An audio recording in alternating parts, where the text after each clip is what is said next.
ओम ओम ओम। शब्द ही सब कुछ है प्रकृति में। जिसने शब्द को साध लिया उसने सब कुछ साध लिया। शब्द के साध जाने से पृथ्वी, जल, अग्नि, वायु, आकाश सब साध जाते हैं, क्योंकि शब्द का संबंध आकाश तत्व से है।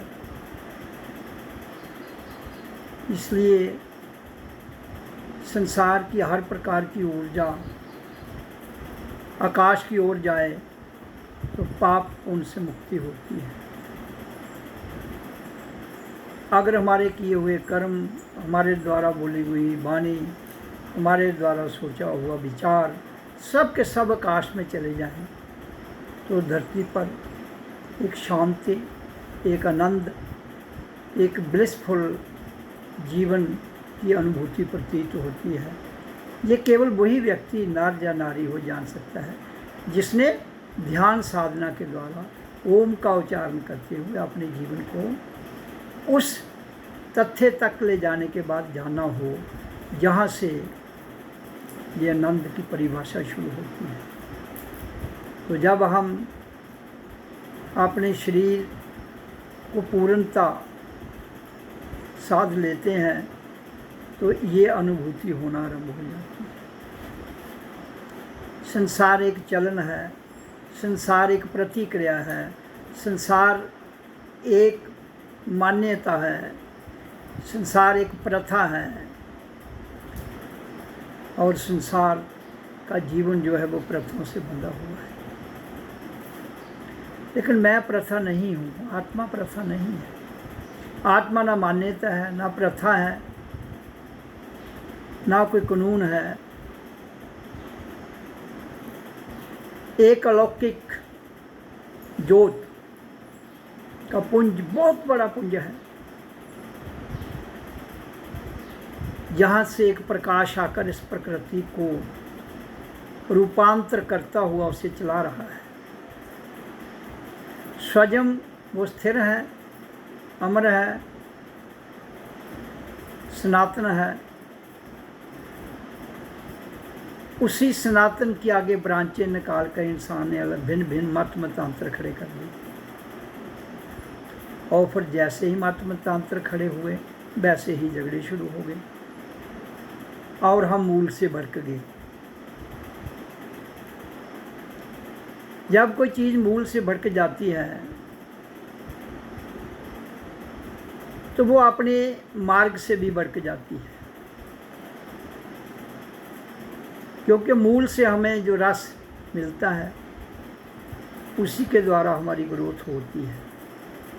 लेकिन परमात्मा कोई ग्रोथ थोड़ी है, आत्मा कोई ग्रोथ नहीं है। वो जैसे है तैसे है वैसे है, एक ही भाव में रहता है। उसका भाव भी कोई नहीं है, भावहीन है। भाव हमारा हो सकता है, भाव मन का हो सकता है, भाव बुद्धि का हो सकता है, भाव विचारों का हो सकता है, भाव इंद्रियों के हो सकते हैं, शरीर के हो सकते हैं। तो इंसान जब भाव भगवान के हो सकते हैं, आत्मा के नहीं। इसलिए भगवान और आत्मा में बहुत अंतर है। भगवान करता है, परमात्मा करता है, आत्मा करता है। भगवान सजा भुगतता है अच्छी बुरी, परमात्मा नहीं भुगतता। हाँ, भगवान जिस दिन अपने आप को उस आत्मा की शक्ति से लीन कर लेता है फिर वो मुक्त हो जाता है पाप से। लेन देन का नाम भगवान है, परमात्मा आपके लेन देन से बहुत परे है। इसलिए भगवान और परमात्मा का कंसेप्ट क्लियर हो जाना चाहिए हर इंसान को जिसने धरती पर जन्म लिया है। अगर उसका कंसेप्ट क्लियर नहीं होता है, उसके द्वारा की गई पूजा, उसके द्वारा की गई भक्ति फिर काल खाते हुए आपको अपनी पकड़ से कभी भी मुक्त नहीं करेगी। ये बात याद रखना। हाँ, जिस दिन तुम्हें कंसेप्ट क्लियर हो जाएगा भगवान क्या, हाँ, आप कहोगे हमारे ग्रंथों में ऐसा लिखा है, आप कहोगे हमारे शास्त्रों में ऐसा लिखा है। लिखी हुई चीज़ भूत में चली जाती है। वर्तमान क्या है? यही क्षण, इसी क्षण हमारे द्वारा लिखा गया भी भूत में चला जाता है। लेकिन हमें किसको जानना है? वर्तमान को, इसी क्षण को। इसी क्षण के आगे पीछे नहीं जाना है। तब हम समझ पाएंगे कि परमात्मा, आत्मा, भगवान या प्राकृतिक शक्तियाँ क्या हैं। नहीं तो इतना बड़ा माया जाल है, नहीं निकल पाओगे कभी भी नहीं। एक जन्म छोड़ दो, 100 जन्म, 200 जन्म, करोड़ों जन्म भी नहीं निकल पाओगे। हाँ, माया के जाल में जरूर आप लिपटे जाओगे। भगवान की पूजा करके तुम मुक्त नहीं हो सकते, माया को प्राप्त कर सकते हो। माया भगवान ने नहीं देनी है। भगवान तुम स्वयं हो, तुम खुद भाई मेहनत करो, कमाओ, खाओ, उसको मांगने की क्या ज़रूरत है। माया धरती से मिलेगी, तुम तो धरती पर हो। तो अगर हम तुम्हें समझाए, इंसान को समझाए कि धरती से मिलती हो तो धरती से ले ले। उसके लिए तरीके बहुत हैं। आपको जो तरीका योग्य लगता है वो अपना लो, लेकिन फंसना मत उसमें।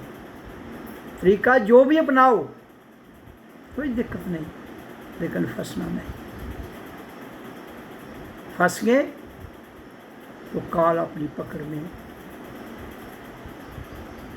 कभी भी नहीं छोड़ेगा, ना ही निकल पाएगा। फिर चाहे तुम रिद्धियाँ कर लो, सिद्धियाँ कर लो, चाहे कोई क्या कहते हैं वो चमत्कारी बाबा बन जाओ, चाहे लोगों की प्रश्नों का उत्तर दे दो, उससे क्या होता है? ये तो एक विद्या है छोटी सी। परमात्मा को विद्या थोड़ी है, वो विद्या से परे है। परमात्मा को इल्म थोड़ी है, वो तुम्हारे इल्म से परे है। परमात्मा कोई कोर्स नहीं है। कोर्स तो यहाँ दुनिया में किए जाते हैं। ये मनोनीत हैं सारे। किसके द्वारा? इंसान के द्वारा। किस इंसान के द्वारा? बुद्धिमान इंसान, जो इंटेलिजेंट होते हैं उनके द्वारा। भगवान भी बहुत इंटेलिजेंट है, परमात्मा इंटेलिजेंट नहीं है। वो कहता है मुझे क्या लेना तुम्हारी इंटेलिजेंस, तुम जानो, तुम्हारा धंधा जाने क्या करना है क्या नहीं करना। मैं तो तुम्हारे पाप उनसे मुक्त हूँ। केवल तुम जीवन के रहते हुए मुझसे जुड़कर कोई भी कार्य जो तुम श्वास लेते हो, काम करते हो, बोलते हो, सुनते हो, श्वास जो भी तुम करते हो, मेरे से जुड़कर करो तो तुम पाप उनसे मुक्त हो जाओगे। ये मैंने ऑप्शन भगवान को दिया है, ये ऑप्शन मैंने इंसान को दिया है। मेरे लिए चोर, मेरे लिए साध, एक ही बात है। चोर भी आएगा वो भी मुक्त हो जाएगा, साध भी आएगा वो भी मुक्त हो जाएगा, भगवान भी आएगा वो भी मुक्त हो जाएगा। मेरा द्वार इतना विस्तार है, ज्योतिपुंज, उसमें पूरी दुनिया, एक दुनिया क्या करोड़ों खरबों अरबों ये आपके भूमंडल, मंडल, गैलेक्सीज 20 में आ जाएँ तो मुझे कोई फर्क नहीं पड़ता। मैं सबके टॉप पर बैठता हूँ। इसलिए आपको इसे जानने की आवश्यकता है। जान जाओगे तो काम बन जाएगा। इसलिए जीवन के रहते हुए पहले अपना कंसेप्ट, मान्यता तो क्लियर कर लो, तब तुम्हें समझ आएगी मैं क्या हूँ। जिसके लिए मेडिटेशन करने की ज़रूरत है। मेडिटेशन ही जीवन में सबसे ऊंची अवस्था है। अपने आप को जानने के लिए, आत्मा को जानने के लिए, परमात्मा को जानने के लिए। लेकिन शुरू कहाँ से होगी? शुरू तो धरती से होगी। आपके मंदिर, मस्जिद, गुरुद्वारे, आपके घर तो ज़मीन पर हैं। उठना आपको ज़मीन से पड़ेगा, लेकिन ज़मीन से चिपके नहीं रहना है। ज़मीन पर बने हुई मंदिर, मस्जिद, गुरुद्वारे देखिए, लेकिन वो एक मंदिर में वास करता है, वो है तुम्हारा शरीर। इन मंदिर मस्जिदों में परमात्मा नहीं है, वो इस मंदिर में है। इस मंदिर को दुनिया के मंदिर में जाके बैठा दोगे तो फिर भी इसी के भीतर दिखेगा। इसलिए बेहतर है कि मंदिर जाना है तो जाओ, नहीं जाना है नहीं जाओ, लेकिन इसके भीतर जाओ, असली मंदिर के भीतर जाओ। और फिर हमारी आज्ञा चक्र में space between the two eyebrows, वहाँ पर कहता है मेरा पंथ खुल जाता है, वहाँ से मेरा रास्ता खुल जाता है। फिर उसकी आगे अथाह कोई नहीं है, कोई सीमा नहीं। इनफाइनाइट में मैं एक इतना बड़ा ग्रिड हूँ ज्योत का, जब तुम उसको देख लेते हो तुम्हारे अंदर से मेरा परम धाम का कंसेप्ट क्लियर हो जाता है, भगवान और परमात्मा का कंसेप्ट क्लियर हो जाता है, देवी देवता और इंसान का कंसेप्ट क्लियर हो जाता है, आपकी मान्यताएं क्या है उनका और असली कौन है उसका कंसेप्ट क्लियर हो जाता है। इसलिए जब तक हमारे कंसेप्ट क्लियर नहीं होंगे, हमारे द्वारा की गई भक्ति, हमारे द्वारा किया हुआ काम कहाँ रहेगा? काल में। और काल इतना बड़ा अपना जाल बिछा के बैठा है कि वो कहीं ना कहीं यहाँ पर जाल एक रूप में नहीं, उसके करोड़ों रूप में माया के, माया जाल, काल का जाल और माया जाल एक ही चीज़ है। वो इतने उसके रूप में है, कहीं ना कहीं कुंडी फंसा लेता है और इंसान फंस जाता है। अब वो कुंडी क्या है? ये जो जितनी भी पॉपुलेशन इस धरती पर है, जिनको तुम अपना मानते हो, ये सब कुंडियाँ हैं आपके लिए। जितनी पॉपुलेशन 800 करोड़ पॉपुलेशन इस धरती पर जो है, ये सब जो भी आपको मिलेगा वो कुंडी होगी, वो डालेगा आपको, आप फंस जाओगे तो फंसाएगा। लेकिन इनकी कुंडियों से बच के रहना अगर स्वयं को जानना है तो, नहीं तो ये तुम्हारा स्वयं छीन लेंगे, तुम्हारे पास कुछ नहीं छोड़ेंगे। केवल चांदी के चंद सिक्कों में तुम्हें खरीद लेंगे और तुम बिक जाओगे। जब तुम चांदी के चंद सिक्कों में बिक जाओगे तो ये सिक्के किसके हैं? काल के, परमात्मा के तो है नहीं। उसके बाद तो सिक्के भी नहीं है। सिक्के जहाँ के हैं तो फिर इन्हीं सिक्कों के द्वारा, और सिक्कों पर आपने सुना है कि पुराने ज़माने में लोग ये सिक्के सोने चांदी के धरती में खड्डा निकाल के उनको ढक देते थे, मिट्टी डाल देते थे, और कुछ समय के बाद उन पर कौन बैठ जाता है? सांप। अगर आप भी ऐसा करोगे तो आप भी बैठ जाओगे, सांप बन जाओगे। वो नाग देवता की पूजा की जाती है ना, तो सांपों की पूजा है। यहाँ तो हर चीज़ की पूजा की जाती है, कहीं नाग देवता की पूजा, कहीं किसी देवता की पूजा। ये कहाँ से आ गए भाई? These are are creatures on the earth planet. और इंसान तो सबसे बड़ा क्रिएचर है, उसकी पूजा नहीं की जा रही। क्यों? कारण क्या है? इंसान अपने चरित्र से, अपने भाव से, अपने चरित्र से और अपने स्वयं से, अपने आप से नीचे गिर गया। वो नहीं गिरे। जानवर अपना करैक्टर कभी नहीं बदलता है, इंसान अपना करैक्टर पल पल में बदलता है। इसलिए तुम जब उनसे कमज़ोर पड़ गए, तुम देवी देवताओं से कमज़ोर पड़ गए, फिर तुमने मान्यताएं शुरू कर दी। फिर जब तुम मानते मानते तुम्हारे प्रथाएं निकलती गईं और नई चीज़ें निकलती गईं और देवी देवता पैदा होते गए। वो क्या है? देवी देवता है क्या? जिस चीज़ को आप नाम दे दोगे उसमें शक्ति आ जाएगी। मैं कहता हूँ कोई भी देवी देवता छोड़ के आप नया नाम दे लो, कोई उसकी नई शक्ति का नाम दे दो, उसका मंदिर खड़ा कर दो, बाहर जाकर रोज़ पूजा करो, हज़ारों लोग आएंगे और उसी में शक्ति बन जाएगी। और तो मानना शुरू कर दोगे, आपकी मन्नतें भी पूरी होंगी। आप कहेंगे यार बहुत बड़ी ताकत है भाई। वो ताकत नकली है। उस नकली ताकत लेकर क्या करोगे?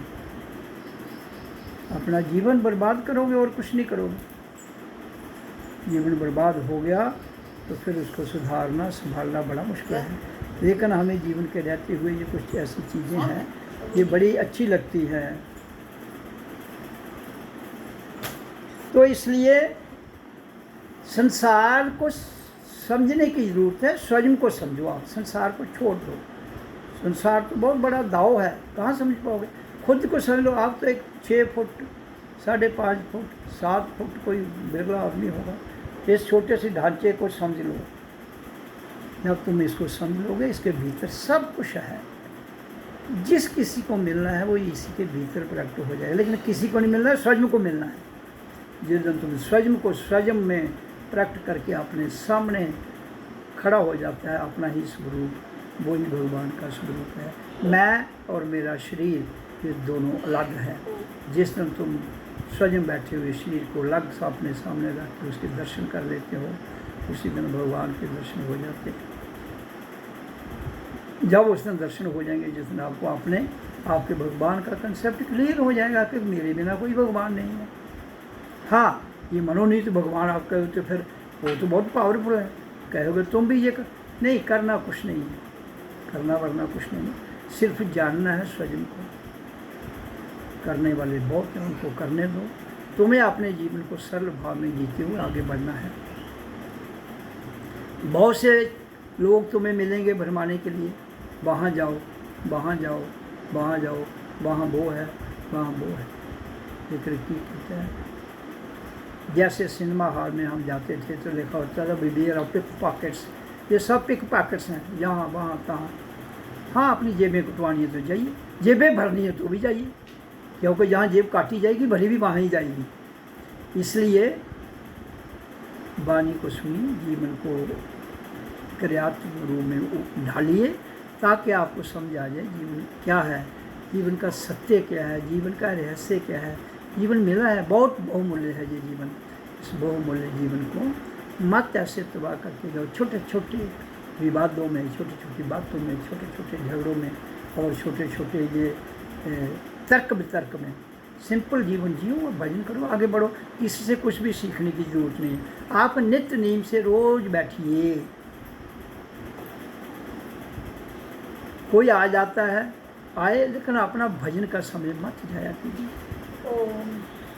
क्यों कि आपको अपने लक्ष्य से प्यारा जीवन में कुछ भी नहीं होना चाहिए। तब जाकर हम अपने लक्ष्य पर उस परम पिता परमात्मा को जान पाते हैं। तब ये जितने भी यहाँ पखंड रचे गए हैं, जिनको लोग कहते हैं ये सत्य है, मैं उनको पखंड कहता हूँ, लोग उसको सच कहते हैं। हम झगड़ा तो होगा, कहते हैं हम सच कह रहे हैं, तुम पखंड कह रहे हो, वो कहेंगे ये तो पागल कहाँ से आ गया। तो इसलिए बड़ा कठिन है।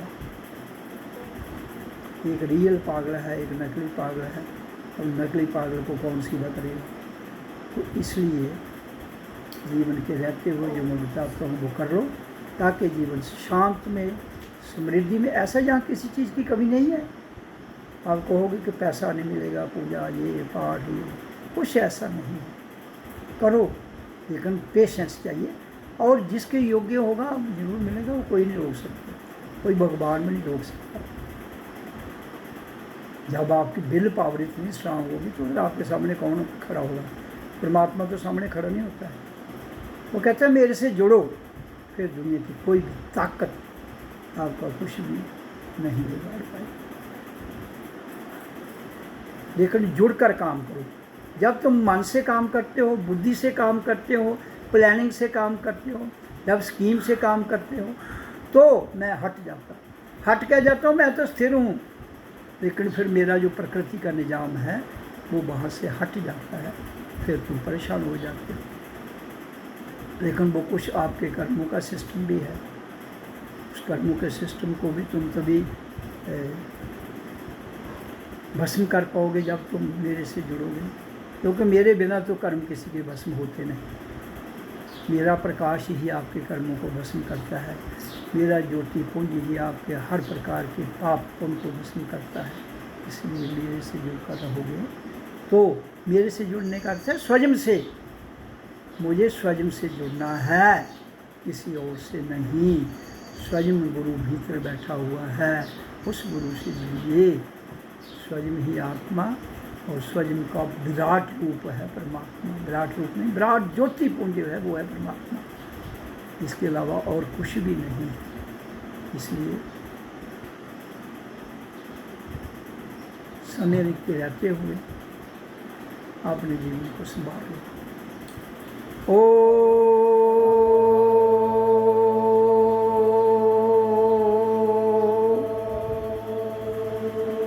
ओम